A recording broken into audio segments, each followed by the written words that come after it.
Students, now among the next compound of sodium are second one sodium chloride, NaCl. Okay, as we know that the sodium chloride, it is also known as common salt or table salt. The most abundant source of sodium chloride is seawater, and in seawater 2.7 to 2.9% of the mass of salt is there. We know that in India or in tropical countries, the common salt is obtained by the evaporation of seawater, and about 50 lakh tons of salt is produced in India by solar evaporation. So, what happen by evaporation? If we are having seawater, then by evaporation of seawater, like we are having the seawater. So, by the evaporation, that is sunlight, in the presence of sunlight, we are having the salt, and this is called as crude NaCl or crude sodium chloride. So what happened directly, this crude NaCl is not used for the different purposes because it is having so many impurities. Like the crude NaCl contains sodium sulfate, calcium chloride, magnesium chloride, and different type of salts along with NaCl. So there is a need to remove these impurities. So to remove all these impurities, first of all, we must know that these impurities are generally highly soluble in water as compared to NaCl.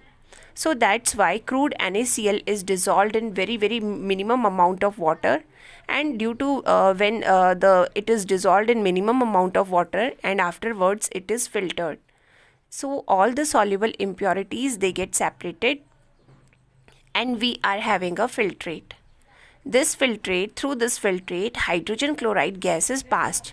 The hydrogen chloride HCl gas actually solidifies or precipitates or crystallizes the NaCl crystals only, or it only crystallizes NaCl, and other part, that is calcium chloride, magnesium chloride, or other magnesium sulfate, calcium sulfate, all these salts, they remain in the solution, and then the solution is filtered to separate the NaCl crystals, and rest of all remain in the solution. So in this way NaCl is obtained. We are able to obtain the pure NaCl. Students, the melting point of sodium chloride is, for this sodium chloride, the melting point is 1081 Kelvin. So it is having a high melting point, and it has solubility also, like in 100 gram water we can dissolve approx 36 gram at the room temperature, or at 273 Kelvin. At 273 Kelvin we are able to dissolve. Even if we increase the temperature, then also the solubility do not increase very much. There are certain uses of NaCl also, like it is used for the preparation of sodium peroxide, for the preparation of sodium hydroxide, for the preparation of sodium carbonate. So for different purposes it is used, in domestic purposes also. There are so many uses of the NaCl. Now students, the next type of salt is the caustic soda, that is NaOH. How can we prepare it? Caustic soda, it is prepared by the electrolysis of sodium chloride. So by the electrolysis of sodium chloride, that means the sodium chloride or the brine solution of sodium chloride, that is brine, through brine electricity is passed, and in the presence of electricity it get converted, break into ion, like it will break into Na plus Cl negative. Okay, and so in the presence of electricity, the brine, it forms the NaOH. It is having water also, aqueous solution, that means NaCl plus water. So on passing electricity, the compound get broken into its ions, it is called electrolysis. Now we are able to prepare the caustic soda by Castner-Kellner cell. In this Castner-Kellner cell, students, a big apparatus is there, in which at cathode we are using the carbon electrodes or carbon anode are there, that is graphite electrodes are there. At anode we are having the graphite electrode, that is carbon electrode, whereas at cathode mercury is used. An apparatus is there where at the here the mercury is there which act as the cathode, and the at the upper side, because the mercury is heavy metal, so it gets settled downside, and at upper side carbon electrodes are there. So what happens, students, whenever the sodium metal, that is what brine solution is passed, then in the presence of electricity it get converted into, means it get break into Na plus and Cl negative. Okay, and what happen, these sodium and chloride ions are there in the solution, they get break due to the electricity.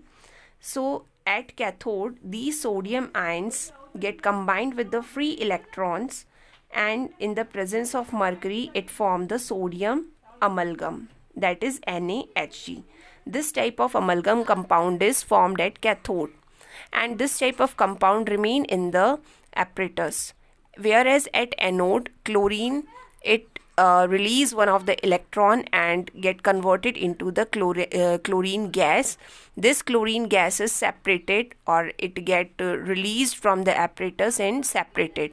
So at the end we are having only sodium amalgam in the apparatus. The sodium amalgam then react with water, and then sodium hydroxide, that is caustic soda, is formed, mercury is formed, and water is hydrogen gas is means released. Students, this mercury again gets settled at the bottom because it is a heavy metal, and this caustic soda, it is separated. Student, the sodium hydroxide is generally found in the form of white translucent solid. Its melting point is 591 Kelvin, and it is readily soluble in water. When it is dissolved in water, then it forms a strong basic alkaline solution. Crystals are deliquescent. Sodium hydroxide means solution at its surface. It may also react with the carbon dioxide present in the atmosphere to form sodium carbonate. So students, this is about the different type of compounds of sodium. Even we can also see that there are so many uses of sodium hydroxide, like it is used for the manufacturing of soap, detergents. It is used in paper and in textile industry.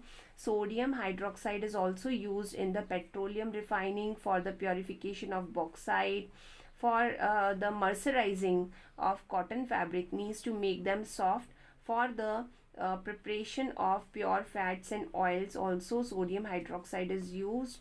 It is also used as a laboratory reagent. So these are the two compounds of the sodium. Now students, the last salt is the sodium hydrogen carbonate, or that is the baking soda. Generally the sodium hydrogen carbonate, it is also called baking soda. And what happen when we heat the sodium hydrogen carbonate, then it releases the carbon dioxide, as you know, which creates bubbles. So this creates holes in the cakes and pastries and other things like dhoklas, pakoras, which makes them light and fluffy. So how can we prepare the sodium hydrogen carbonate? When a solution, aqueous solution of sodium carbonate, it is saturated with the carbon dioxide, then it forms a white crystalline powder, white colored powder. This white colored crystalline powder, it is called sodium hydrogen carbonate or baking soda. Students, it is less soluble in water, so it gets separated easily. It is a mild antiseptic for skin infections also, and it is also used in the soda acid fire extinguishers also. Students, it is used in the bakery industries, for the preparation of cakes, bread, other things, means it is having a very useful domestic, it is having a big domestic use also. Okay, so these are the four salts which are very important, and you have to go through them.